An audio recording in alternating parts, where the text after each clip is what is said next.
Buen día. Buen día. Buen día, profe. Buen día, profe. Excelente. Bueno, ¿cuánto estamos? 30 ya. Perfecto. Ya llegará el resto. Nos falta como 70, diría. No, en lista son como 100. ¿Y cómo los viene tratando esa vida universitaria? ¿Qué tal esas materias? Me viene pateando como sapo en ruta. Cuesta abajo, no se puede agarrar. Bien, no hay problema, normal. Normal. ¿Cuál es la diferencia que han notado con la escuela media? Con el colegio medio. Que aquí se enseña. No. Claro. ¿Qué otra cosa? Aquí no se acá sí estudiamos, digamos. Estamos bien. Mucha tarea para la casa. Bueno, vieron que los colegios, sobre todo en los secundarios, muchas reuniones de padres, te portas mal y llaman a tu casa, o cosas parecidas, ¿no? O bueno, Acá docentes algunos son que... padres. Sí. Y bueno, acá lo lindo que tiene la vida universitaria es que sos libre, hermoso. Y solamente depende de cada uno. Te marcan las pautas como nosotros, muchachos, los trabajos prácticos así, los parciales más así, ya le van anunciando la fecha, qué cosas van para cada trabajo práctico, parcial. Es como te ponen, te marcan el camino, te marcan los hitos, que le decimos, tal momento tal cosa, tal momento tal cosa. Y bueno, ya depende de cada uno si se sube o no se sube. Sí, y esa libertad a veces es un arma de doble filo, porque ya nadie acá, si estudia o no estudia, nadie va a hablar a tu casa, nadie, por ahí recibí muchos consejos de los docentes, en el sentido que lo mejor es que le metan patas, pero bueno. Un consejo, siempre traten de tener un libro por lo menos de referencia en cada materia y consultar constantemente con ese libro o leerlo el libro, ¿sí? No se queden con el apuntecito o las transparencias, que por ahí traen información importante y rica. El libro es algo que es una fuente de información muy importante, porque siempre digo, no es que alguien se levantó un día y dice, voy a escribir un libro, escribe un mes, 2 meses, 3 meses y ahora lo voy a publicar. No, tiene todo un proceso que es parte de eso. Las editoriales los chequean, los controlan, los hacen revisar por otros especialistas y una vez que pasa todo ese proceso, recién se publica. Y hasta eso pasa, qué sé yo, 1 año y medio, un poquito más, un poquito menos. Entonces, la persona que empezó a escribir el libro fue hace 1 año y medio. Cuando llega a hoy, y posiblemente muchas de las cosas que escribió no es que están obsoletas, pero ya han aparecido cosas nuevas, ¿sí? Entonces, mucho nos manejamos con papers científicos. Los papers científicos son textos más cortos, 5, 7, 10, 15 páginas, por decirlo, donde ataca un tema puntual y trata de la persona que aporta ahí, es como o ha recolectado mucha información hasta ese momento, o hay algún aporte, o hay algún ensayo, o hay alguna prueba, muestra un producto, en fin. Entonces, son textos más cortos, muy puntuales sobre un tema en particular, pero que nos tienen un poquito más al día con las tecnologías y bueno, con las temáticas que cada uno es imposible ver sobre todas las temáticas en profundidad. Siempre a usted le va a pasar cuando ya se reciban que van a trabajar muy fuerte en algún aspecto, vamos a llamar infraestructura, modelado, programación, dentro o de los modelos matemáticos como inteligencia artificial, algoritmos genéticos, agentes, sistemas expertos. Y bueno, uno se hace fuerte en eso y tiene una vista panorámica del resto, trata siempre de leer mucho, de estar al día. Es muy complicado eso, lleva mucho tiempo, pero bueno, es una cosa que nos gusta y eso vamos a tratar de que les guste, ¿sí? Eso es muy importante, ¿no? Encontrar el sentido. A ver, por ejemplo, vamos a ver arquitectura de computadora. ¿Cuál es el sentido que ustedes necesitan saber de arquitectura de computadoras? ¿Qué dicen ustedes? ¿Por qué necesitarían aprender conceptos sobre arquitectura de computadora?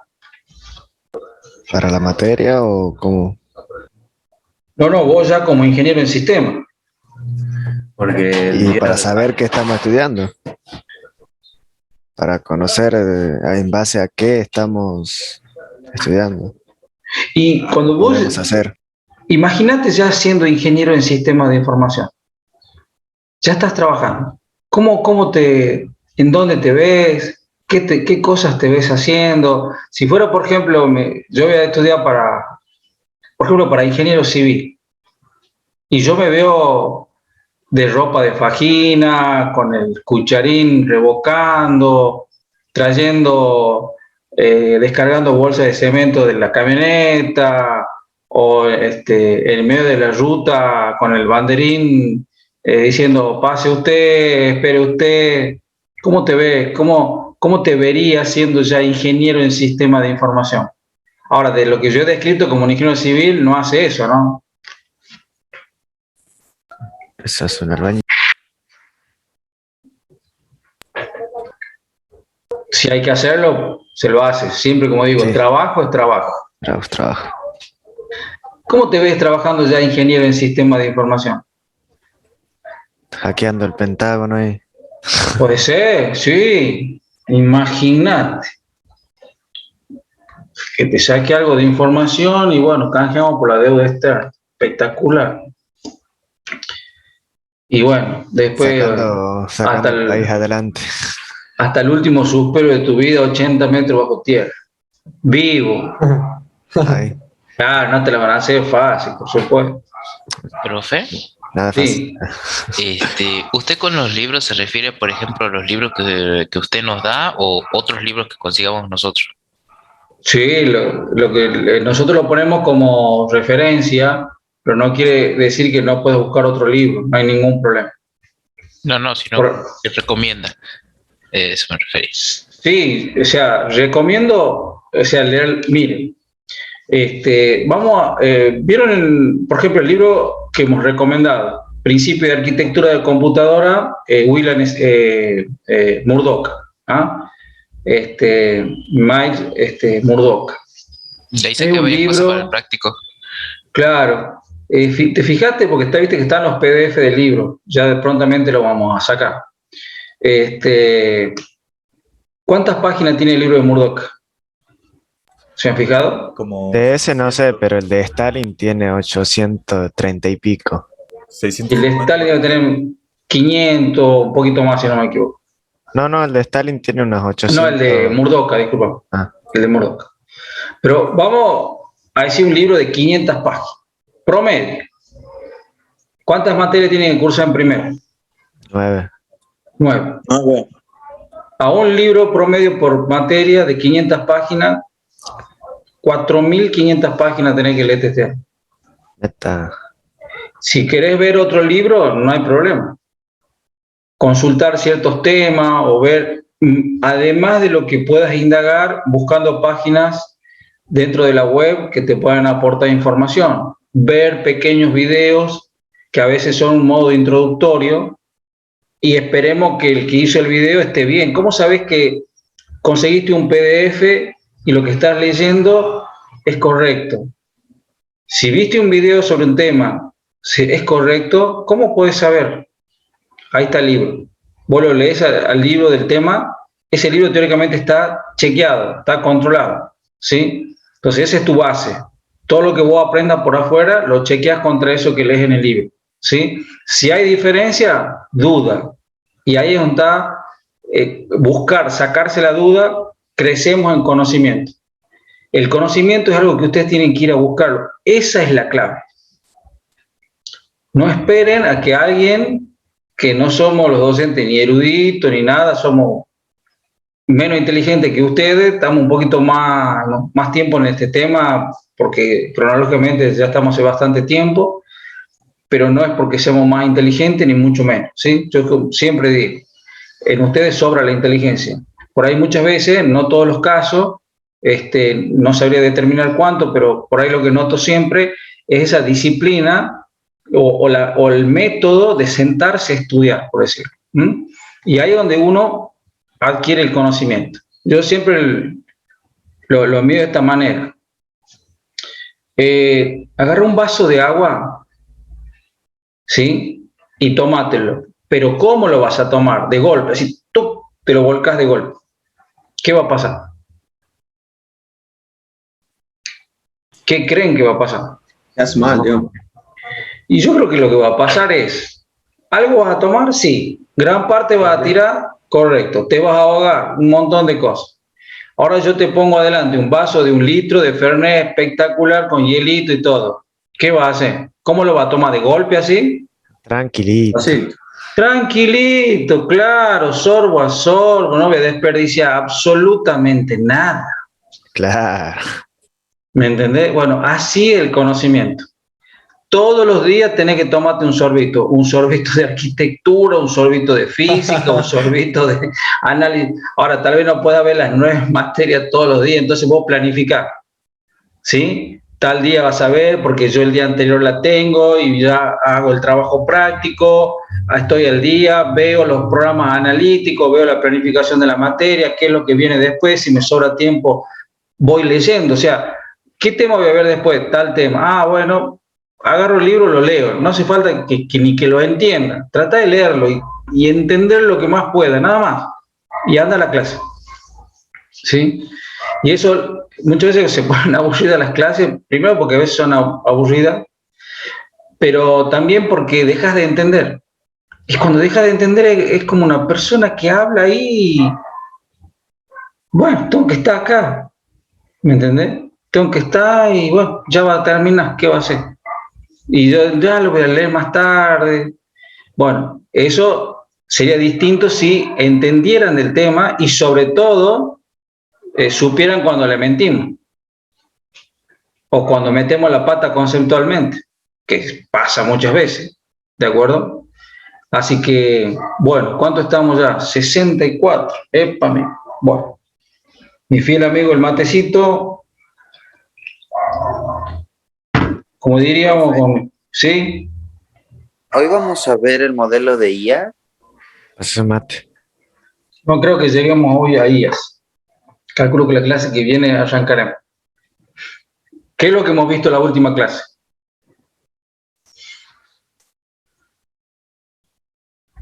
Si recuerdan, ¿qué hemos visto en la última clase? La última clase habíamos visto el tema, lo que pasa es que hemos tenido la clase anterior, que terminamos ya el trabajo práctico 1, y creo que nosotros habíamos quedado a mitad del trabajo ese, ¿puede ser? Pues trabajo práctico 1, que es historia de la computadora, Sí. que son componentes. Sí. La historia vimos, la historia de la computadora. Vimos nosotros la historia de la computadora, ¿sí? ¿Qué se acuerdan? Habíamos quedado una cosa, que ustedes iban a preparar un trabajo de monografía para la historia de la computadora. Eso no reemplaza al trabajo práctico 1.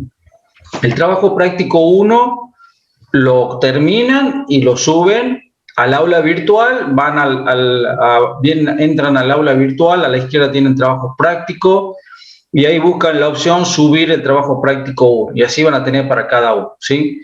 Lo subo. Este es algo que yo lo pido para mis comisiones. Quiero una monografía con respecto a la historia de la computadora, ¿sí? Bien, esa monografía tiene que cumplir con el formato de los trabajos prácticos, pero además debe ser citada, ¿de acuerdo? Debe ser citada bajo norma APA. Cuando van también a la parte de trabajos prácticos, ahí tienen formatos. Le va a bajar un comprimido, tiene un archivito Word y tiene un archivito un PDF. El Word te da el formato y el PDF, que son normas APA, ya está medio ese PDF como una versión vieja. Si quieren tomar la versión nueva, búsquenla. Y citan. ¿Qué es la citar? Por ejemplo, vos estás hablando sobre la cuarta era de la computadora y sacás información del libro de Stalin. ¿Lo podés copiar textualmente? Sí, pero lo tenés que citar. ¿Vieron cuando ustedes leen? Dice, los libros, cada tanto te aparece un número 1 o algo parecido, y a continuación o abajo te dice esto del libro o del autor o citado en tal párrafo de la publicación tal. Bueno, lean ese PDF, cómo se cita, y la monografía tiene que estar hecha, y cosas que ustedes van sacando del libro, de páginas web, de donde sea, citan. Si tienen que citar una página web, citen la página, citen el autor, citen lo que puedan, ¿sí? Esa monografía de historia no la suben al aula virtual. Yo les voy a dar un link donde lo van a enviar. ¿Se entendió? Sí, profe. Bien. ¿Para cuándo, profe? Ahí está. ¿Para cuándo? ¿Cuándo lo quieren presentar? El mes que viene. No, Perfecto. profe. El mes que viene, si hoy es 15, así que... Claro. 15 días. ¿Puede ser la semana que viene la otra? Y la semana que viene la otra es Deciden. El mes que viene, exactamente. No hay problema. Sí, El primer- tiene abril 29. El 1 de mayo. Ahí está. Es sábado. Solamente sobre la historia de la computadora. Solamente sobre la historia de la computadora. Sí, señor. Solamente. Profe, una Sí. monografía sobre la historia de la computadora, disculpe porque no escuché bien. Sí, César. ¿Las monografías son en grupo? Porque acá el formato de monografía dice integrantes, grupo de hasta 4. Bueno, sí, pueden hacerlo en grupo. Si quiere, por ejemplo, en este momento, tal vez no se conozcan entre todos. Por ahí que alguien lo quiera hacer solo, no hay ningún problema. ¿Sí? Si lo hacen de a 2, de a 3, no más de 4, Estamos. estaría perfecto. ¿Sí? Jeje. Profe, una Porque por ahí ya cantidad. se conocen. Sí, sí. Sí, Son Matías, 10 ¿qué me hojas dice? mínimo. Hay ¿Lleva una cantidad. mínimo? 10 mínimo, 20, tampoco 100. Porque esto es importante también, ¿no? Cuando yo les doy un tema muy abierto, si bien es cierto, es sobre la historia de la computadora, no te estoy diciendo ni poniendo ciertas marcas, ¿no? Pero más o menos 10, 15, si es más, mejor o peor, o sea, irse mucho más arriba de 10 tal vez sea contraproducente, ¿no? Tenés 100 páginas, es como que ahondaste muy en detalle en cada una de las eras o de los momentos, y describiste muchas cosas porque hay mucho en cada una de las eras, ¿no? Nada más que, bueno, vamos a ver cómo lo desarrollan. Podría, entonces, ustedes me dicen para el mes que viene, pero ya estamos 15, no sé, díganme, el último día hábil del mes de abril es 30 de abril, que es viernes. Sí, ya sería para el 3 de mayo. 3 de mayo. Oh, el día. Bárbaro. A ver. Sí, el Pero 3 de justo el mayo. lunes tenemos con usted. No, Ah, no, pero no. esto no tiene nada que ver el ingeniero Ari, es una cuestión mía nada más, ¿sí? Ah, Hasta el 3 de mayo. tenemos. 3 de mayo. Bueno, tenemos una fecha, pero bueno, esto es democracia, hay que votar. Mira que te diga uno, no, para el 23 de abril ya la tenemos. Buah.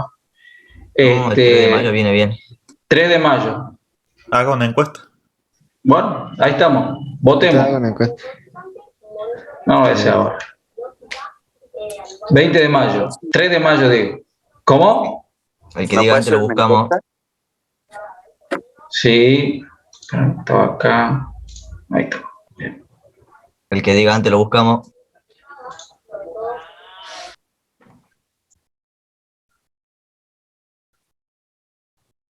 No, me mandan la página.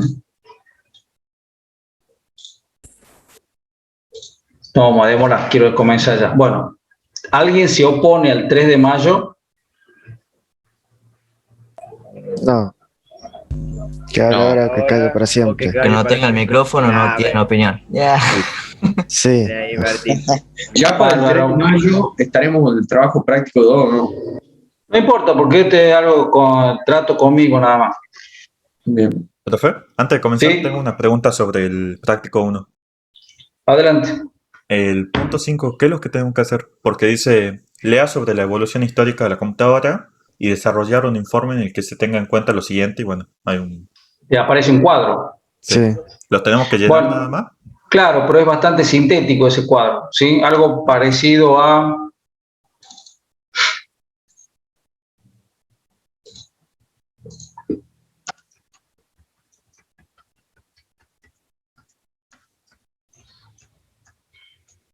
esto. Nada más que ustedes lo tienen por fila, Esto. ¿sí? Este estaría incompleto para lo que te piden ahí. Las características de la generación, el año, más o menos. Eso puede variar de una bibliografía a otra, pero no difiere en mucha cantidad. Hoy ya estamos en la 6ª generación, diría, ¿sí? Profe, una pregunta. Sí. Hay un ejercicio en el que piden que dibujemos el modelo de von Neumann, modelo de bus de sistema y creo que otro más, no me acuerdo, porque lo hice, creo que lo hubo una La evaluación. estructura general de la... En eso, obviamente, no podemos dibujar porque estamos haciéndolo en Word, digamos. Tenemos que poner las imágenes correspondientes a cada modelo, digamos. Ahora lo vemos, mira que tenemos para hoy. Bien. Bien. Bueno, sí, adelante. Perdón, la última duda. ¿Algún libro que nos recomiende para la monografía? Tener los libros de cabecera, los dos, y después busquen. Justamente, necesito que busquen, ¿sí? Ok. Se tienen que acostumbrar a buscar información, encontrás un libro o encontrás un PDF o encontrás lo que fuere. Y a veces eso es mucha cantidad de información. Entonces vos tenés que extraer lo que vos necesitas para pasarlo a la monografía. No es que vas a copiar todo, ¿sí? Bien. Claro. Habíamos visto una breve historia de la computación, ¿sí? Yo digo que sin empezar, porque muchas de las bibliografías ya te la plantean desde muchos años hacia adelante, o casi desde la era del tubo de vacío en adelante, pero digo que la humanidad allá primitivamente siempre ha necesitado registrar información. Recolectaba objetos, ya después esa cantidad de objetos tenía una cierta cantidad, entonces había que registrar eso, ¿no? Y fundamentalmente, sin quererlo, empieza a aplicar operaciones aritméticas básicas como sumar, restar, y mucho más años después empieza con lo que sería hoy la multiplicación o la división, ¿sí? Entonces, la historia en sí, ¿de acuerdo? Empieza por ahí, el momento en que se necesita registrar información, ¿sí? Entonces, eso que veíamos como una definición de lo que era una computadora, que lo vimos, ¿sí? Fíjate cómo habla de que tiene que tener una gran capacidad de almacenamiento, tiene que haber procesamiento, ¿de acuerdo? Y tiene que entregar resultados. Y en los procesamientos interviene, por ejemplo, operaciones matemáticas, aritméticas y lógicas, ¿no? Entonces, esa es la definición moderna de un computador, ya te dice que es una máquina digital electrónica, ¿de acuerdo? ¿Y por qué digital? Porque para nosotros lo único que entiende nuestro ordenador solamente son ceros y unos, se entiende el dígito 0 y el dígito 1, ¿no? Y de vuelta te dice que es realiza un tratamiento automático de la información a partir de proceso determinado y lo que ustedes están aprendiendo en algoritmos, ¿no? Crear programas, ¿sí? Yo les pido que hagan un programa. Entonces, hagan un programa. ¿Qué me contestan ustedes? ¿Cómo? ¿Cómo? Bueno, mira, vas a... ¿Ah? ¿De qué, digamos? ¿O para qué? Bien. Claro, yo puedo saber manejar un lenguaje de programación, un montón de herramientas tecnológicas, y dice, ¿y para qué? ¿Qué voy a decir? ¿Qué empiezo a poner sentencias al azar? ¿Cómo? No, no. Primero hay una necesidad, ¿de acuerdo? Y después que marcamos o tenemos esa necesidad, que es un requisito, hay que elicitar al requisito y para dar satisfacción a ese requisito intervienen personas que, bueno, puede ser personas, sistemas, que le llaman, más adelante lo van a conocer con el nombre de stakeholders, ¿sí? Entonces, pero por ahora hay una persona que necesita y ustedes que van a resolver a través del tratamiento automático de la información. ¿Han visto algún problema ya en el algoritmo? Muy poco. Estamos por ver hoy, profe. Sí, bueno, por ejemplo, comienzan con cosas básicas, dado n números, obtener el promedio, dado n números, quiero saber cuál es el mayor, o dado n números, quiero saber cuál es el menor. Y para poder resolver eso, hay ciertas operaciones aritméticas básicas. Si yo quiero calcular el promedio, lo que primero tengo que hacer es acumular los valores y dividirlo en la cantidad de valores que he acumulado, por ejemplo. Ahora, si quiero saber cuál es el mayor o cuál es el menor, es por comparación. Cuando tomo el primero, para mí hasta ahí ese es el mayor, ¿sí? Ahora, cuando ingrese el segundo, lo tengo que comparar. Y digo, este es mayor que este. ¿El primero que entró es mayor que el segundo? Sí, entonces me sigo quedando con el primero. ¿De acuerdo? Bueno, pero ¿sabés qué pasa? Que nosotros entendemos el simbolismo. Si yo te muestro el número 10 y te muestro el número 7, vos vas a saber cuál es el mayor. La máquina no. ¿Sabés cómo lo hace la máquina? Porque, primero, ¿entiende el 10 o el 7? No, no lo entiende. Entiende 1 y 0, por empezar. No sabe comparar como lo hace un ser humano. ¿Y cómo va a saber que un valor es mayor que el otro? O si tal vez son iguales. ¿verdad? Bueno, lo que va a hacer es una operación aritmética básica, restarlos. Entonces dice 10 menos, o por ejemplo, una variable A que va a tener un valor menos una variable B. Ahora, de esa operación aritmética que es una resta, ¿qué va a pasar? 3 posibilidades de resultado. Porque no estoy fijándome el valor resultado, sino el signo del resultado. Entonces, si digo A menos B, bueno, el resultado puede ser positivo, digo que puede ser negativo, pero también puede ser igual a 0. Si el resultado es positivo, luego de haber hecho A menos B, A es el mayor. Ahora, si el resultado es negativo, B es el mayor, y si es igual a 0, los dos son iguales. Entonces, de esa manera, el computador entiende cómo una variable puede ser mayor que la otra, ¿sí? Bien, perfecto. Ahora, cuando ustedes vean algoritmo, ¿les interesa lo que hace abajo la compu para saber cuál es el mayor o el menor? No. A mí no. Yo uso un if, por ejemplo, uso un while, por ejemplo, y tiene que la condición lógica, o sea, esa condición me tiene que arrojar 2 posibles resultados lógicos, o es verdadero o es falso, ¿sí? Y de acuerdo a eso, va para un lado, va para el otro. Bien, de vuelta, organización de computadora se refiere a cómo está organizado el hardware de esa compu, ¿sí? Cómo se relaciona la memoria con los dispositivos de entrada-salida, con el microprocesador, cómo están conectados entre ellos.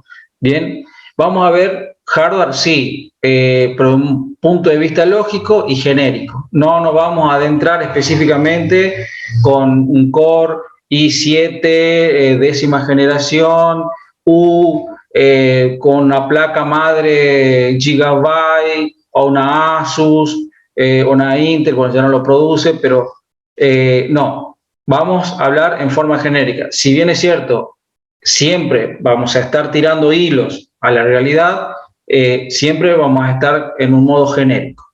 Y acá tenemos, o podemos ver el computador por nivel. Un primer nivel más hacia arriba, digamos, tenemos el nivel del usuario. Nosotros somos un usuario.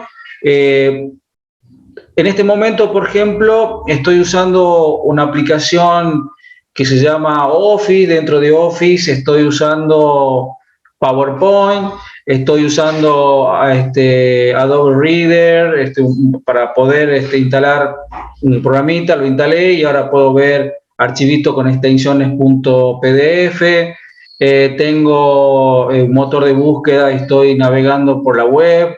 Bien, uso aplicaciones. Nunca me pregunto ¿cómo habrán hecho esto? No, yo abro mi compu, la prendo y quiero que funcione rápido, quiero cliquear en los iconos, quiero cliquear o poner una dirección de una página y acceder rápidamente y que tenga mucha capacidad de almacenamiento para guardar muchas cosas. Soy un usuario, ¿de acuerdo? Ahora, bajando un nivel, bajaríamos a los niveles de los programadores de alto nivel. ¿Cómo puedo hacer yo para generar una aplicación como el PowerPoint? Que me aparezcan todos esos botoncitos y herramientas, que yo pueda tratar, por ejemplo, texto, pueda introducir objetos, gráficos, por ejemplo. Bueno, ya tenés que ir a un nivel de entendimiento del computador, ¿de acuerdo? Y luego cómo comunicarte con ese computador para que haga esto que vos estás viendo ahora, por ejemplo, ¿sí? O puede ser un sistema comercial, como tradicionalmente es un sistema de facturación, o control de stock, o por ejemplo, simulación del crecimiento de las células malas de acuerdo a una cierta enfermedad en el cuerpo humano. Hay un montón de cosas que se pueden hacer. Ahora, conocer el computador, ¿sí? Es para ustedes, futuros ingenieros en sistemas de información, una herramienta, ¿sí? Hoy, cuando yo estudiaba,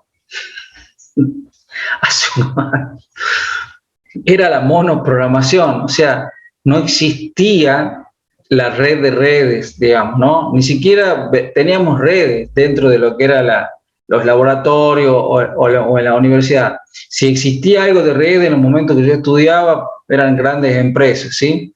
Después empezaron a aparecer muy rápidamente, pero antes era monopuesto, decíamos, ¿sí?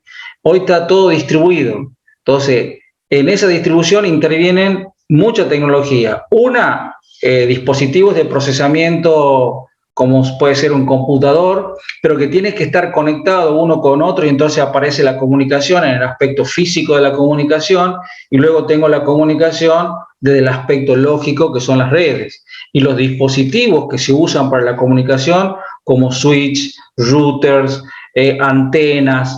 Bueno, evidentemente, si yo quiero conectarme, por ejemplo, de la Facultad Regional Tucumán, me quiero conectar con la Facultad Regional de la Tecnológica de La Rioja, no voy a usar una antena. ¿Por qué? Porque las antenas se tienen que ver. Entonces, la Tierra es redonda.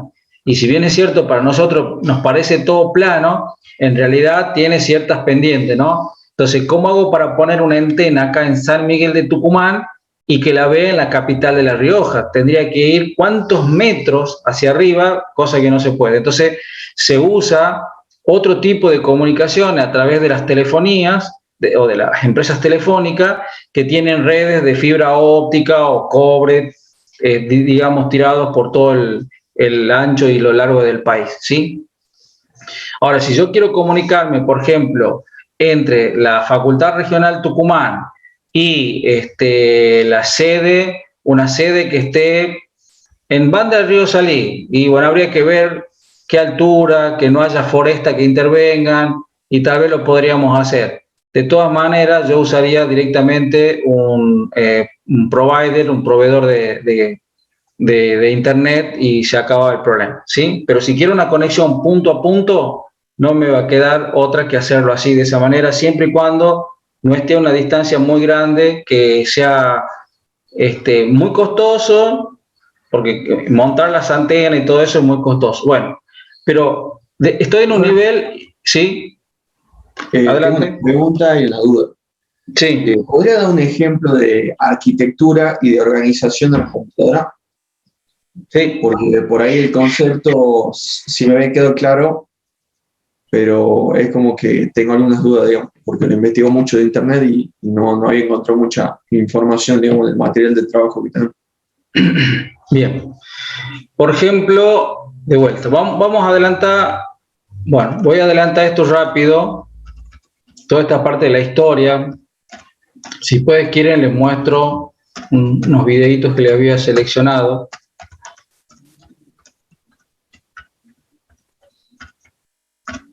Bien.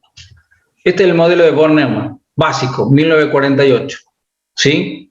Tengo unidad de entrada, unidad de salida, memoria, unidad de control, donde yo digo que radica el cerebrito de ese computador, es esa unidad de control, ayudado muy de cerca por la unidad aritmético-lógica, que es el bloque que está en el medio, ¿sí?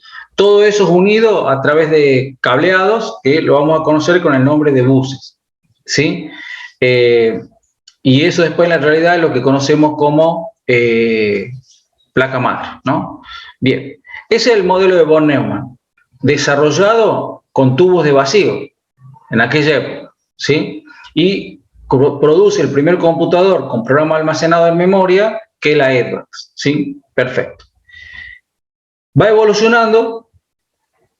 Ya del hito tecnológico tubo de vacío pasamos al hito tecnológico el transistor, ¿de acuerdo? El transistor va evolucionando en su construcción hasta que llega un hito en el año 1971 y logran crear el microprocesador. ¿Qué es el microprocesador? Es colocar en un mismo paquete, en un mismo circuito, por decirlo, la unidad de control, la unidad aritmético-lógica y un conjunto de registros, ¿de acuerdo? Y un conjunto de registros. ¿Qué es un registro? Un dispositivo de almacenamiento. Cuando acá hablamos de almacenamiento, lo que almacena, decimos, puede ser información, pero que traducido implícitamente estoy diciendo que puedo almacenar ceros y unos, ¿de acuerdo? Y ese dispositivo de almacenamiento tiene una cierta capacidad de almacenamiento, ¿sí? Como por ejemplo, yo te puedo decir, un balde, ¿cuál es su capacidad de almacenamiento? ¿Qué me dirías vos? Depende del balde. ¿Tantos litros? Perfecto. 3 litros. Por ejemplo, puedo almacenar 3 litros, puedo almacenar 1 litro, medio litro, porque en vez de hacerlo como botella, lo haces como balde al recipiente, ¿sí? Puede almacenarse 1.000 millones de litros, 1 millón de litros, bueno, depende cuán grande sea el balde, ¿se entiende, no? Bien, ¿cuál es la unidad de cómo mido la capacidad de ese balde? Litro. ¿Ya? Perfecto. Ahora, ¿cómo mido la capacidad de almacenamiento de un, no sería recipiente, ¿no? Sino yo le digo un dispositivo de almacenamiento que he nombrado acá, que es registro. ¿Ah? Bueno, lo mido en cuanto, bueno, lo único que yo puedo almacenar ahí es ceros y uno, y si digo que puedo almacenar ceros y uno, estoy diciendo que puedo almacenar bits, binary digit, dígito binario, ¿de acuerdo? Bueno, puedo almacenar un bit, ya es una capacidad ínfima, pero ya es un lugar donde yo puedo guardar un 0 o un 1. Ah, no, puedo almacenar 4 bits, 8 bits, 100 bits, 1.000 millones de bits, 1 millón, 500 millones de bits. También lo puedo expresar en bytes y ustedes eso lo han visto en el trabajo práctico 1. ¿Estamos bien con eso? Bit, byte, kilobit, kilobyte, megabyte, megabit, gigabyte. ¿Sí? Sí, sí. Bien. ¿Cuántos bytes es un megabyte? 1024. 1024. No. ¿Cuántos bytes? Un byte es un megabyte.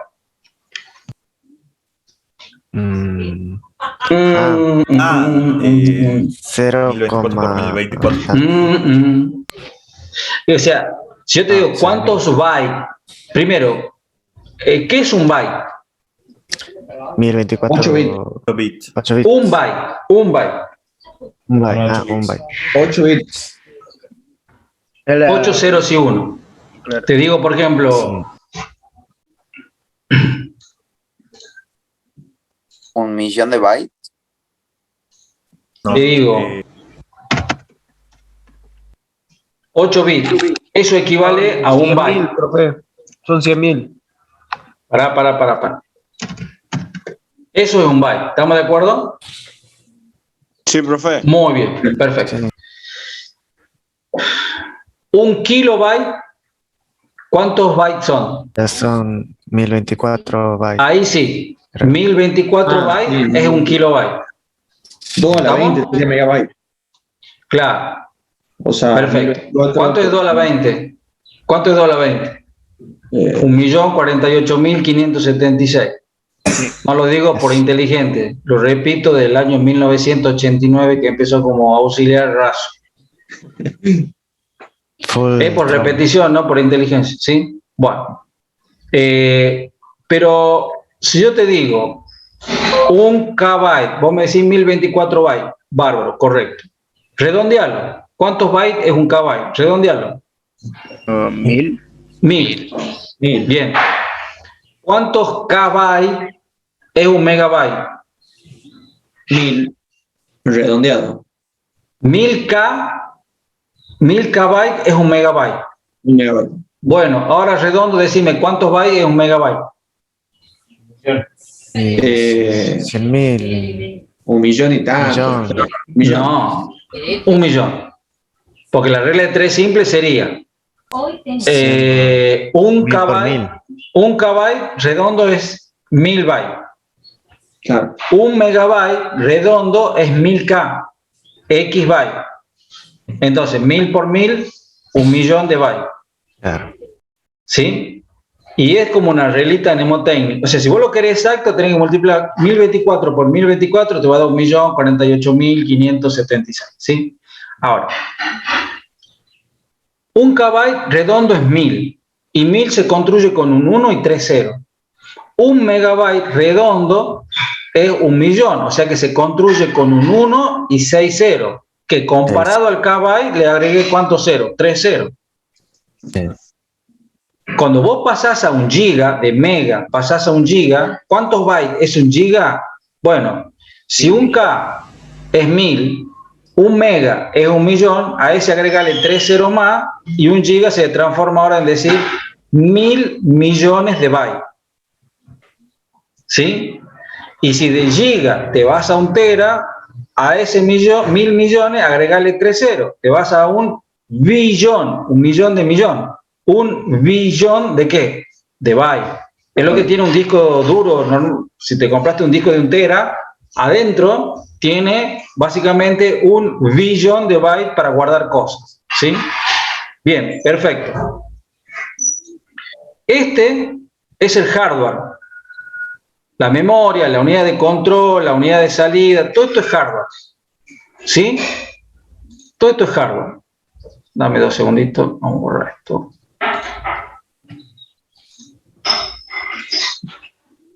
Bueno.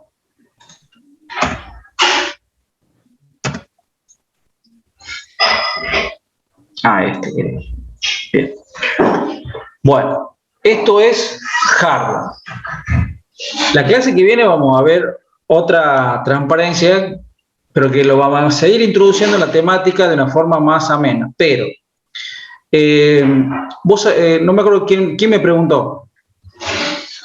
Yo había preguntado sobre la diferencia José. entre arquitectura y organización. Bien, José es tu nombre, ¿no? Sí. Bien, toca yo. ¿Sabes cocinar? Sí. Bien. Entonces ahora te vas a la cocina. Ahí tenés. Y tenés que cocinar. Pero bueno, tenés la cocina, tenés la olla, tenés los utensilios, tenés todo el hardware, diría yo. ¿Ah? Tenés todo el hardware. Licuadora, microondas, horno eléctrico a gas, todos los elementos que necesité están ahí. Cocina. Cocina. Si hay que cocinar, Si no digamos, sabe. sería la arquitectura y la organización serían los elementos que se tienen para hacerlo. Así sería. Los elementos. Ahora, ¿qué querés cocinar? Che, viste que recién hagan un programa. ¿Y para qué quiero ese programa? ¿Qué querés resolver? Bien, necesito saber qué. Vamos a hacer una pizza, por ejemplo. Voy a hacer un café con leche, por ejemplo. ¿Sí? Bueno. Pero vos no sabés nada, hacer nada. Pero sí podés aprender o fijarte el paso a paso de cómo hacerlo. ¿Qué sería? ¿A dónde me podría fijar yo el paso a paso de cómo hacer una pizza, un café con leche, un guisito, un pollito relleno al champiñón? Bueno, ya me da hambre también. Profesor, yo me echo alto guiso. Qué rico. Ese da hambre, profe.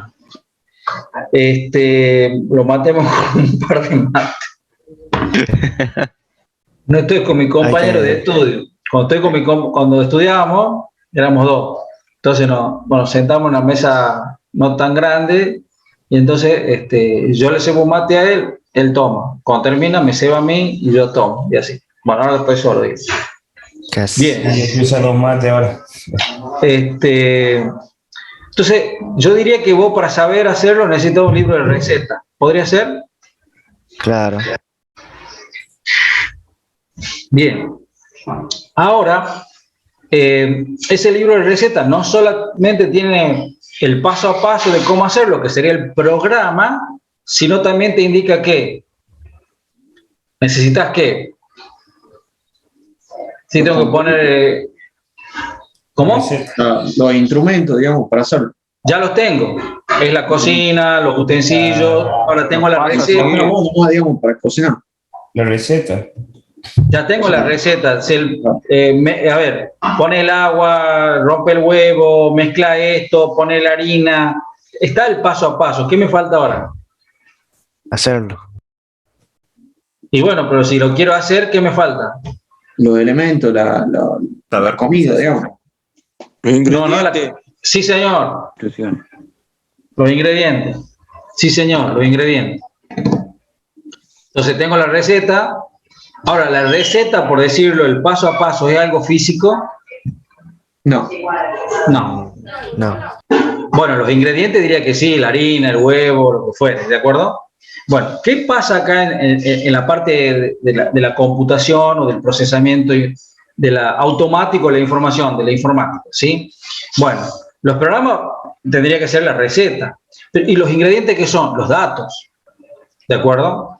Ahora, cuando yo digo, en este momento nos estamos comunicando, ahora, yo emito palabras y vos me contestás palabras. En un lenguaje determinado, implícitamente, ¿qué lenguaje estamos usando en este momento? Español. Sí, señor, el español. O sea, que para poder comunicarnos necesitamos un lenguaje. Sí. Bien. Ahora, para hacer, depende del tipo de comunicación que quisiéramos hacer, es el lenguaje que podría usar. ¿De acuerdo?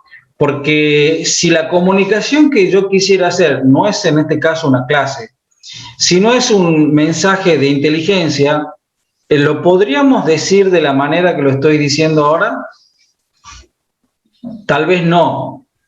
¿Por qué? Porque tiene que ser como un código que solamente lo interprete vos y yo, y nada más. Así sea que yo lo estoy diciendo en forma coloquial, no diría, pareciera ser que estoy diciendo algo de la computadora o de la cocina, pero eso representa una codificación de algo que estoy queriendo transmitir implícitamente. Ahora, ¿qué estoy queriendo decir con esto? Que si yo me quiero comunicar con el computador para que hagan cosas que yo quiero que haga, necesito comunicarme. ¿Y cómo me voy a comunicar? A través de un lenguaje. Ahora, ¿qué pasa? Por ejemplo, vamos a suponer que ustedes solamente entienden español, no entienden otro, y yo hablo portugués. Y bueno, así directamente no me van a poder entender. ¿Qué necesitarían para que me entiendan? ¿Cómo, profe? Yo hablo portugués. Ustedes no entienden portugués. Traductor, sí, señor. Exacto, que le traduzca el lenguaje que ustedes tienen. Ahora, el computador, ¿qué es lo único que entiende? 0 y 1. Binario. 0 y 1. Y yo le quiero dar órdenes en un lenguaje. Y cuando hablamos de lenguaje de programación, entiendo que existen lenguajes de programación de alto nivel y lenguajes de programación de bajo nivel. Cuando hablo de alto nivel, por ejemplo, Java, Python, Ruby, Lisp, Prolog, JavaScript, HTML, qué sé yo, ¿de acuerdo? Y cuando ustedes, bueno, C++ que ustedes van a ver en el algoritmo, bueno, el lenguaje C se considera un poquito más de bajo nivel, ¿no? Pero vamos a ponerle de alto nivel en el sentido de que es un lenguaje también simbólico. ¿Por qué? Porque uso palabras como para hacer una condición, if, para armar una estructura repetitiva, while, para hacer una asignación de, por ejemplo, el signo igual, yo te digo A igual a B más C, va a hacer la operación básica de suma de la variable B con C y asigna en la variable A. Siempre la asignación va de derecha a izquierda en este caso. O, por ejemplo, necesito incluir librería, que son programas que ya están desarrollados y que los necesito para el programa que yo estoy haciendo, y uso una línea, una orden que se llama include, por ejemplo, ¿sí? Bien. O, por ejemplo, hago scanf para aceptar datos por consola, o printf para mandar a imprimir. Bueno, eso en C++, ¿no es cierto? Ahora, lo estoy diciendo, pero eso no lo entiende el computador. No entiende ni if, no entiende igual, no entiende eso, ¿sí? Porque lo único que entiende el computador, ¿qué es? Ceros y unos. Ceros y unos. Y entiende, o sea, ¿quién va a ejecutar el programa? ¿Cuál de estos componentes? Y lo que decía era lo siguiente. Esta es una modernización, un mejor enfoque de lo que es la arquitectura de von Neumann. Sigue siendo von Neumann. Acá es como que ha nacido el microprocesador.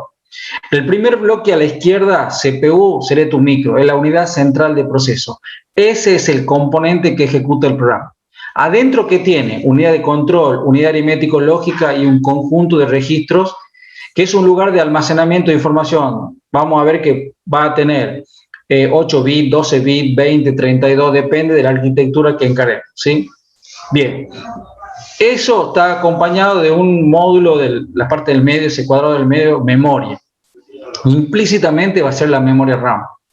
Y luego tengo los dispositivos de entrada-salida hacia la derecha, que implícitamente representan los puertos, donde yo puedo conectar un puerto USB, un HDMI, un SATA, un PCI, ¿sí? Como es esto genérico, se pone uno solo, pero representa eso. Y eso no está desconectado, está conectado a través de un sistema de buses, denominado bus de datos, bus de dirección y bus de control, que representaría la motherboard o la placa base de tu computador, ¿sí?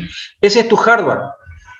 Ese es tu cocina, todo eso, ¿no? Ese es tu hardware, ¿sí?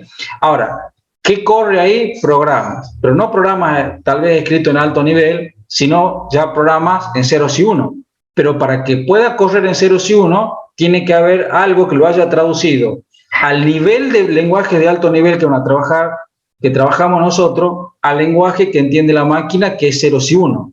Ahora, este microprocesador, el CPU, solamente sabe interpretar o hacer un conjunto finito de órdenes o instrucciones.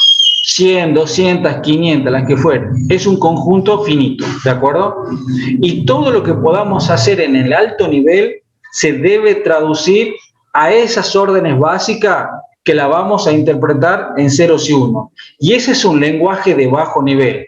Ceros y uno, ¿de acuerdo? Ceros y uno, código máquina, al cual lo vamos a estudiar también a través de otro lenguaje de bajo nivel denominado assembler o ensamblador. Entonces, por un lado tengo el hardware y por el otro lado, que es la organización, y por el otro lado tengo la arquitectura. ¿Qué conjunto de instrucciones maneja ese micro o ese CPU? ¿Ah? Tengo instrucciones que va a trabajar con la memoria para leerla y para escribirla, como load, como store. Tengo instrucciones que voy a hacer sumas, como add, ¿sí? Entonces, la arquitectura de hoy en día de las computadoras se sigue manteniendo la de von Neumann, pero cambia la organización. Exactamente. Así es. Toda arquitectura, todo computador, básicamente es una von Neumann recontra mejorada, por decirlo, ¿sí? Claro. Entonces, allá en el año 1900 teníamos una sola unidad de control. Hoy tengo un micro que tiene también su unidad de control, todo. Pero, por ejemplo, tu motherboard, tu placa madre, tu placa base, para poder hacer la comunicación entre el micro, la memoria y los dispositivos, tiene una parte circuital que se llama chipset, ¿de acuerdo?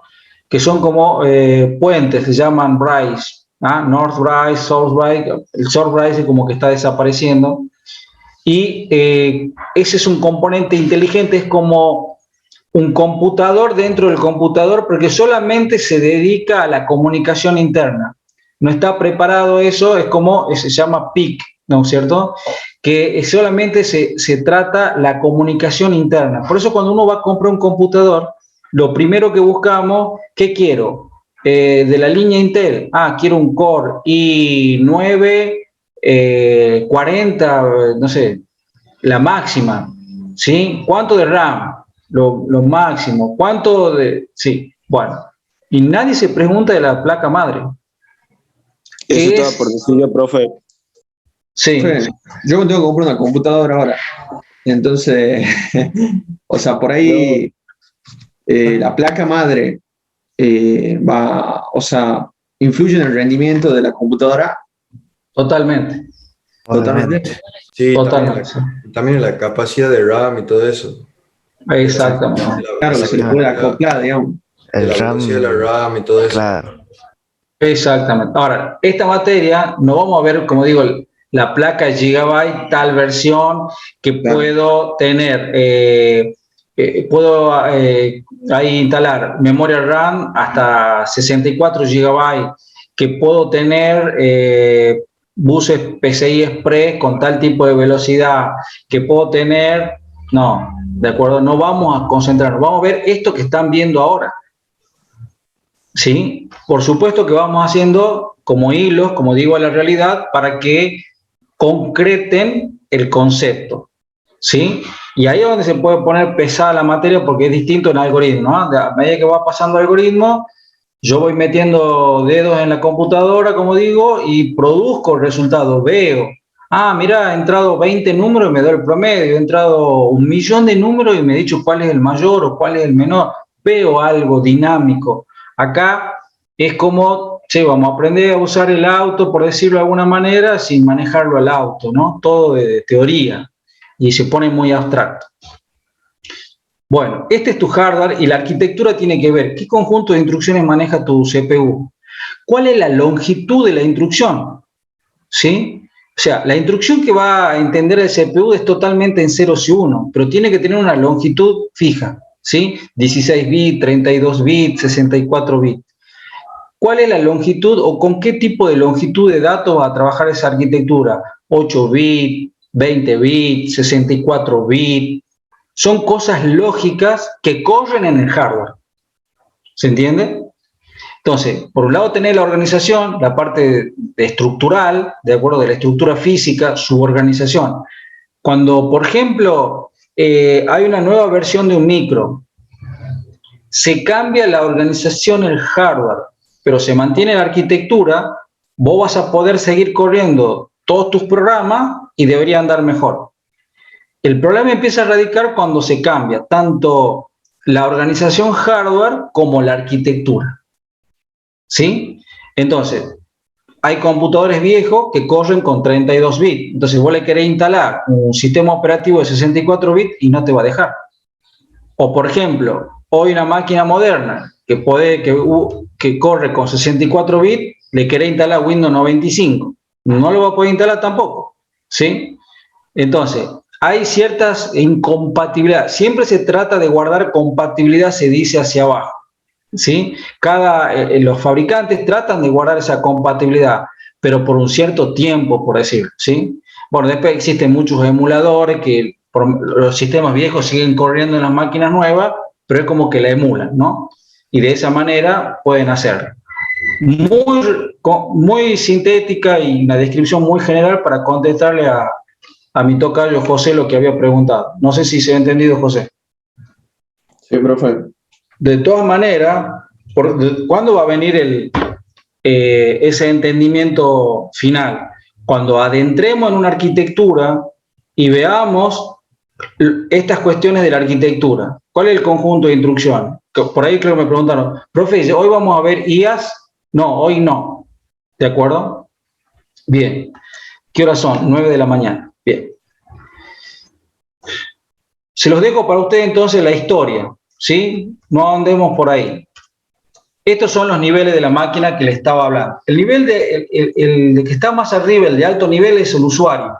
Luego tengo el nivel del lenguaje de alto nivel, el programador de alto nivel, usando un Java, usando un Python, que son los lenguajes más usados mundialmente. Después, por ejemplo, puede también tener un Smalltalk. Smalltalk es ¿cómo sería? Un lenguaje de programación muy potente, 100% objeto, pero comparado con estos otros lenguajes, mucho menos utilizado.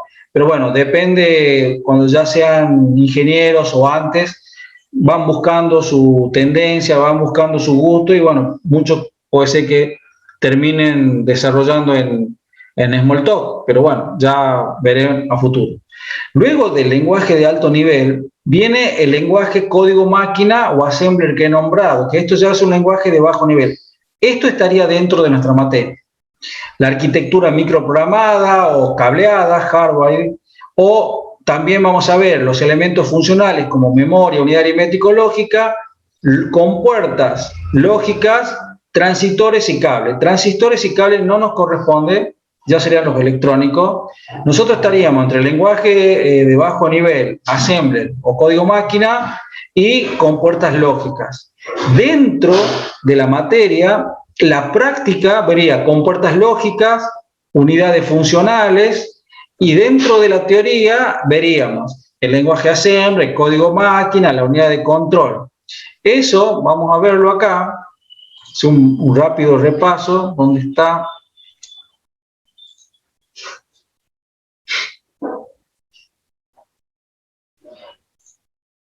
Bien, esta es la planificación, que lo hemos mostrado creo en la clase anterior. Rápidamente voy a ir a lo que sería el programa. Bueno, acá estaría el capítulo 1, pero solamente el fundamento y los objetivos, ¿sí? Entonces, el capítulo 1 te dice representación aritmética del computador. El fundamento y, por ejemplo, ¿cuál es el objetivo? Que ustedes dominen los sistemas numéricos posicionales de base 2, 8 y 16. ¿Ya lo dominan?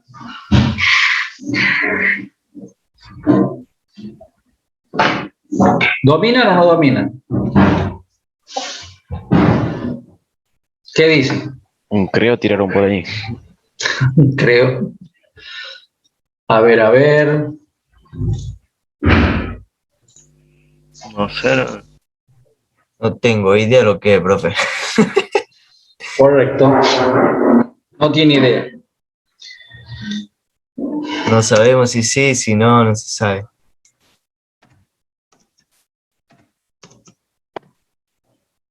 Este es un número de base 2.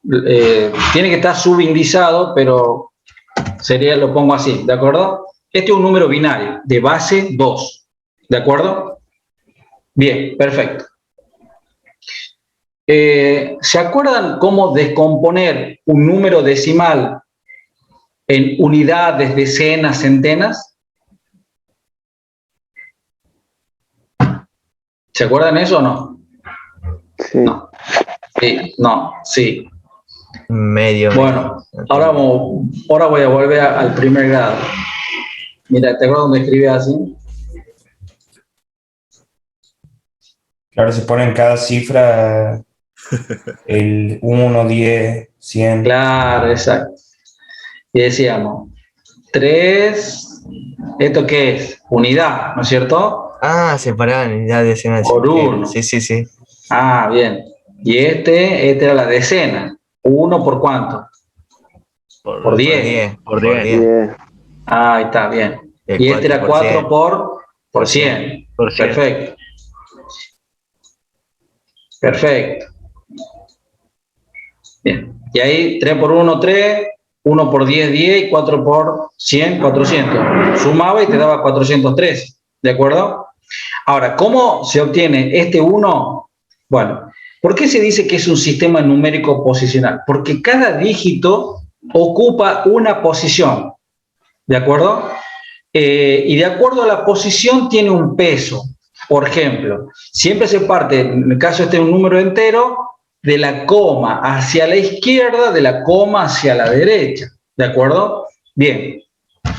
Quiere decir que acá es la posición 0, posición 1, posición 2. ¿De acuerdo? Y si fuera con decimal, acá sería menos 1, menos 2, menos 3 y así. Perfecto. Esta es la posición. ¿De acuerdo? Ahí es posición. Perfecto. Ahora, ¿cuál es el peso en la posición 0? Entonces, ahora quiero saber cuál es el peso. El peso es igual a la base del número 10. La base es 10. ¿Y qué posición tiene? 0. Elevo a la 0. Acá, ¿cuál es el peso? La base del número 10, ¿sí? ¿De dónde sale la base? Del número, porque acá te digo, este es el número 413, ¿es de qué base? 10. Acá, ¿sí? Decimal. Es un número decimal. Como es un número decimal, es base 10. Base 10. Entonces, estas son las posiciones de cada dígito y el peso en cada posición es igual a decir la base elevado a la posición. La base elevo a la 1. La base 10 elevo acá a la posición 2. ¿A qué es igual 10 a la 0? 1. ¿Qué pusiste acá? 1. 10 a la 1, ¿a qué es igual? 10. Y acá lo multiplicaste por 10. Y al final, 10 al cuadrado es igual a ¿cuánto?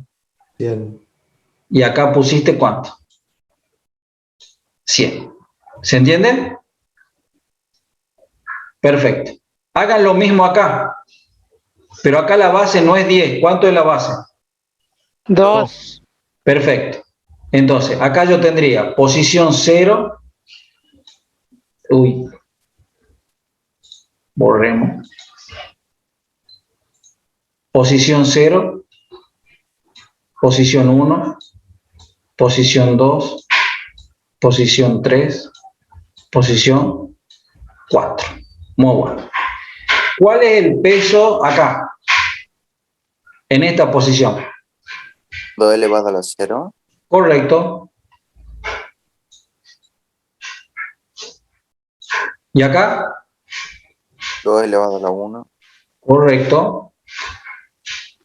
Y así seguiríamos, ¿no es cierto? Claro.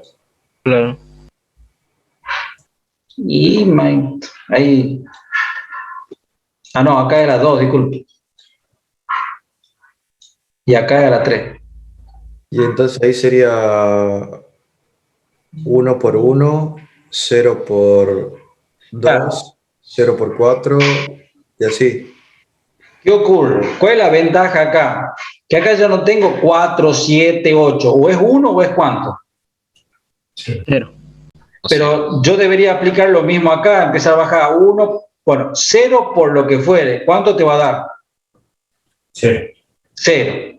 Bueno, a ver, 2 a la 0, ¿cuánto es? 1.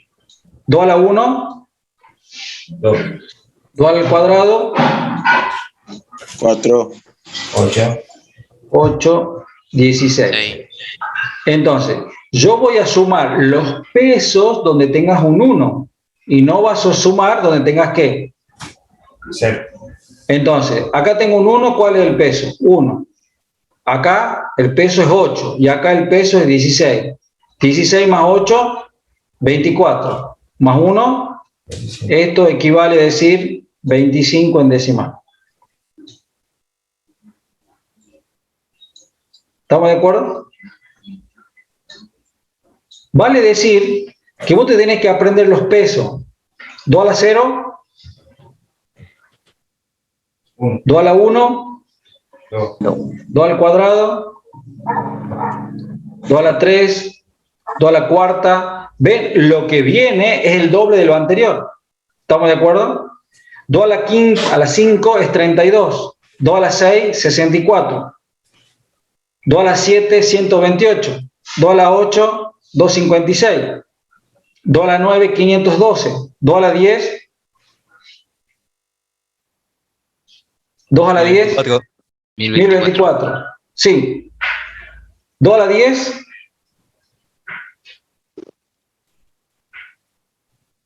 2 a la 10. 1024. 24. 2 a la 9. Está difícil eso. 512. Son 9 ceros. Bien. 512. 512. 2 a la 9. 2 a la 8. 256. 2 a la 7. 128. 2 a la 6. 64. 64. 2 a la 5. 32. 32. 2 a la 4. 16.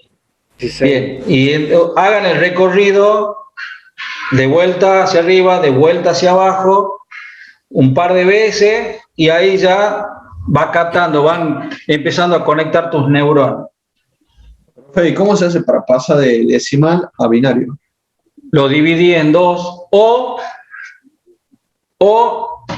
bien, yo quiero pasar, por ejemplo, dame un número que no sea muy grande. 10. 40. Bien, 40. De base 10, ¿no es cierto? Este es de base 10, ¿estamos de acuerdo? Sí. Bueno, busca un peso de 2 a la 0 en adelante que llegue a 40 exactamente o a la anterior, pero que no te pases. ¿Cómo? Busca un peso, por ejemplo, yo te digo, 2 a la 0, 1. No, todavía no cubro 40. 2 a la 1, 2. Bien, acá es 32, que sería 2 a la ¿cuánto? A la 5, y acá sería 64. Cuando vos llegás a 64 decís, che, este comparado a 40, no, ya es mayor, entonces este no lo uso. ¿Cuál uso? Este, ¿ves? El 32. Entonces, a esa altura de 32, yo le pongo un 1. Perfecto. Ya he tomado 32 de 40. ¿Cuánto te queda para llegar a 40? 8. Bien. Bien. El peso que está atrás de 32 es 16. Lo que te queda de cubrir a vos es 8. No te sirve este peso de 16 porque si no te pasarías. Claro. Entonces le pones 0. Y el peso que está atrás de 16 es 8. Es exactamente lo que te faltaría. Un 1.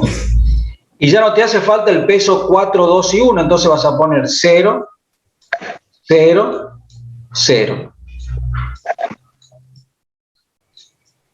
Entonces, este peso es 1, 2, 4, 8, 16, 32. Sumas el peso donde está el 1, sumas el peso donde está el 1 y te da ¿cuánto? ¿Se entendió? Sí, profe. Sí. Buenísimo. Sí, profe. Bien, perfecto. Nos hemos desorganizado, pero a veces me van preguntando y no les quiero decir que no, entonces me voy de la ruta de la clase. Pero bueno, ya que estamos acá, les pregunto, ¿y para qué quieren aprender el binario? Para darle las órdenes a la computadora. No, pues ya se usa programación de alto nivel. Para programar en bajo nivel. Sí, pero es cierto lo que dice el compañero. Profe, sí, ya programamos en alto nivel, ya no se programa más en 0 y 1. Por curiosidad, profe. Porque ustedes tienen que entender cómo funciona esta herramienta fundamental para su vida profesional. Tanto seas dentro de esas capas por niveles, usuario, programador de alto nivel, ¿no es cierto? Es fundamental saber el funcionamiento de esta maquinita. Bien. ¿Vieron que hablamos de capacidad de memoria? Por ejemplo, un bit, un byte. Bueno.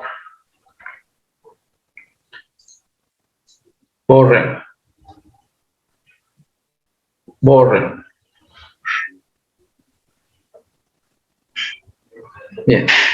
Borran.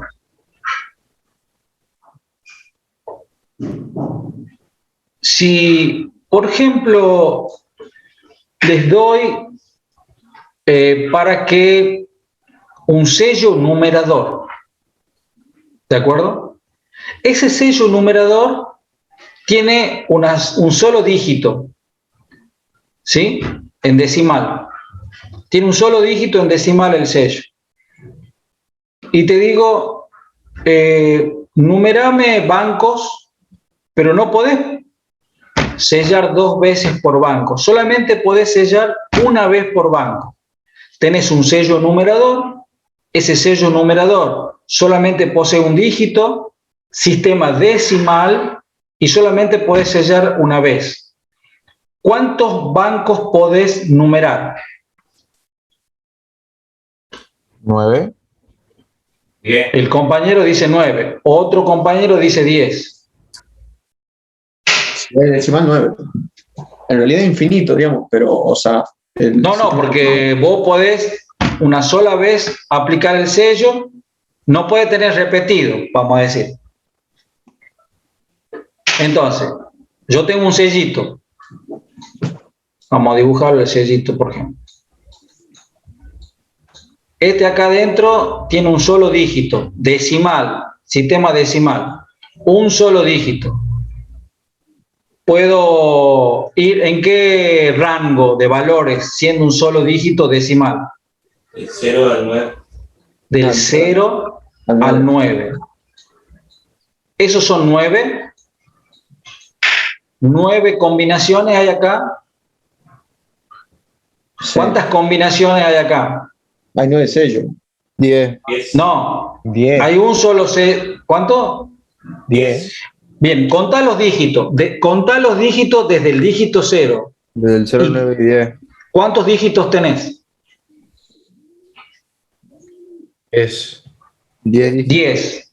Del dígito 0 al dígito 9 tenés 10 dígitos. Y esa característica es la que marca la base del sistema. Base decimal, base 10. ¿Cuántos dígitos maneja el sistema binario? 2. ¿Y va desde qué dígito a qué dígito? Del 0 al 1. Del 0 al 1. Fíjate que la cantidad total menos 1. O sea, el decimal no es 10, es del 0 al 9. Binario del 0 al 1. El octal, que es de base 8, va a ir de 0 a 7. El hexadecimal va a ir de 0 no a 15, sino de 0 a F. Llega a 9, no dice 1, 0, porque es una combinación de los anteriores. Dice A, B, C, D, E, F. Llega al 15 con F, dijo, ¿sí? Bueno, acá con este sello, que tiene un dígito, ese dígito puede tener el valor 0, el 1, el 2, hasta 9, 10. O sea que vos podés sellar o numerar 10 bancos. ¿Se entendió? Sí. Bueno, ahora te digo, no, che, este sello tiene 2 dígitos. Bueno, voy a arrancar en 0, 0 y ¿a qué número llego? 90. 90 no. Exactamente. ¿Cuántas combinaciones hay de acá hasta acá?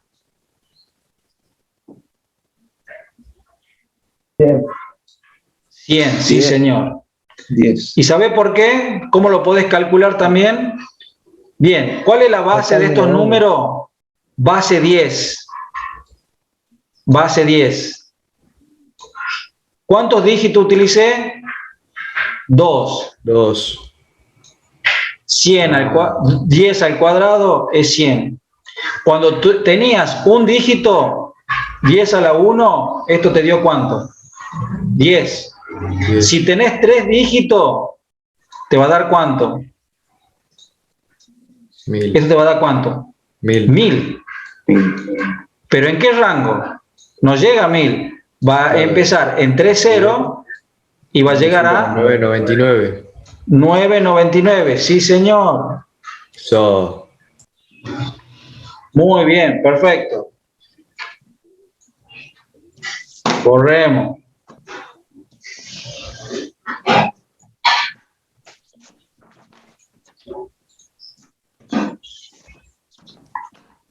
Esta es una memoria. ¿Cómo la dibujo? Así.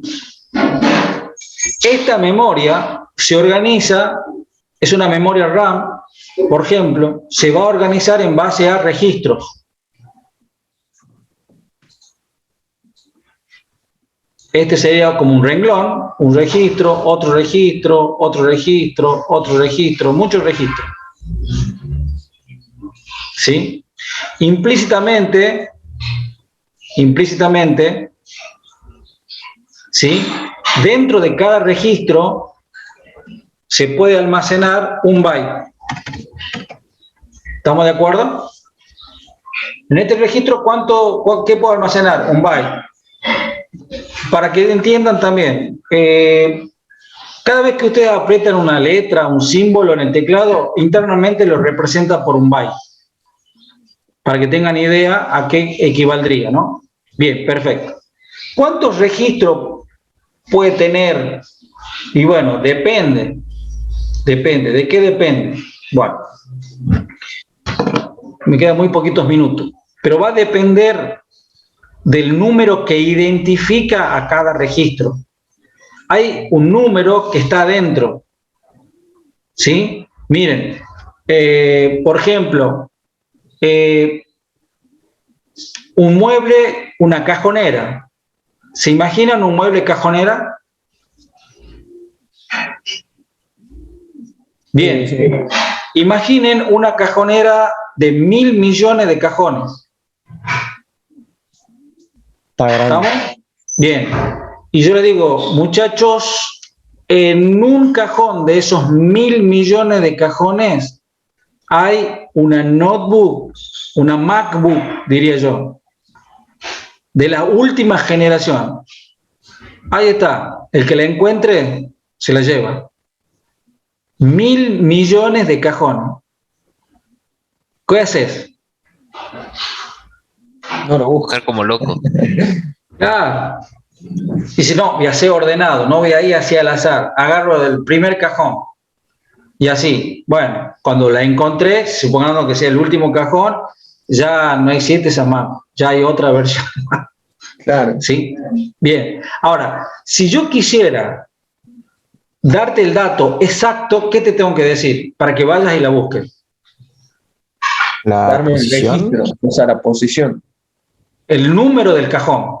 Ah, mirá, anda el cajón, 125.456, ahí está entonces va, lo busca, tac, ahí está.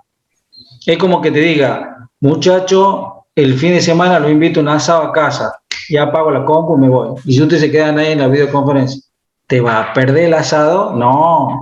Y uno dice, che, el profe creo que vive en la calle Mendoza.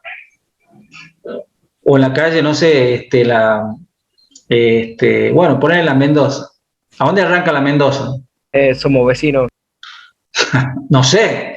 ¿Dónde arranca la Mendoza? ¿Dónde el Mendoza al cero? ¿Dónde es?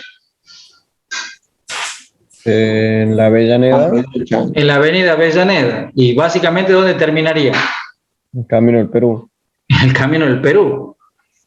No sé si somos vecinos, qué sé yo. ¿Vos te vas a perder el azar? No. ¿Sabes qué? Me voy acá, arranco en la avenida Avellaneda. ¿Está el profe Narrala? No. ¿Está el profe Narrala? No. Con la mala fortuna que... Hoy en día lo van a buscar en Google y lo van a encontrar la dirección, pero bueno. Bueno, ¿no es cierto? Ahora, por eso lo importante, cuando se quiere encontrar algo en memoria, necesita lo que conocemos como dirección. ¿Sí? Como dirección. ¿Y qué es dirección? Es un número que identifica a ese registro. Entonces, si como recién yo le decía, che, yo tengo un sello numerador, tiene un solo dígito decimal, ¿cuántos banquitos yo podría numerar? Porque yo puedo poner un solo vez el sello y no puede estar repetido el número. 10, voy del 0 al 9. Cuando tenés dos dígitos, voy del 00 al 99, ya puedo numerar 100. Cuando tengo 3 dígitos, 000 a 999, ya puedo numerar 1000 bancos. Entonces, depende de la cantidad de dígitos que identifica la cantidad de bancos que yo podría numerar. Bueno, acá pasa lo mismo, pero no hablo de bancos, hablo de registros. Entonces, si por ejemplo, yo para la dirección, yo acá tengo dirección, y lo que está dentro de la dirección considero que es el contenido, lo que almaceno. Entonces, en dirección voy a usar un solo dígito binario. Con un solo dígito de binario puedo decir 0 y puedo decir ¿cuánto?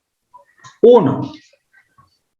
¿Cuántos registros podría tener mi memoria si en la dirección tengo un solo bit? 2 registros, el registro 0 y el registro 1. ¿Cuál es la capacidad de almacenamiento? 2 bytes. Ahora, si yo tengo 2 dígitos, esta sería mi combinación. Con 2 dígitos, 2 al cuadrado, 4. Ya puedo tener 4 registros. ¿Cuál es la capacidad de almacenamiento? 4 bytes. 1 byte por registro. Y así. Si yo tengo muchos bits en la dirección, eso me va a potenciar la cantidad de combinaciones que yo puedo tener acá.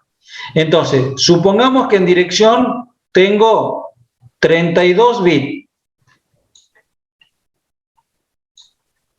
¿Sí? ¿Cuál es la capacidad de esta memoria?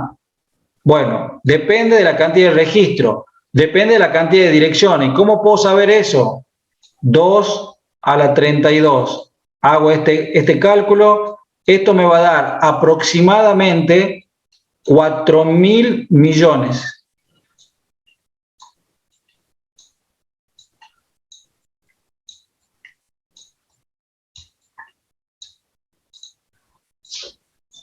...2 a la 32.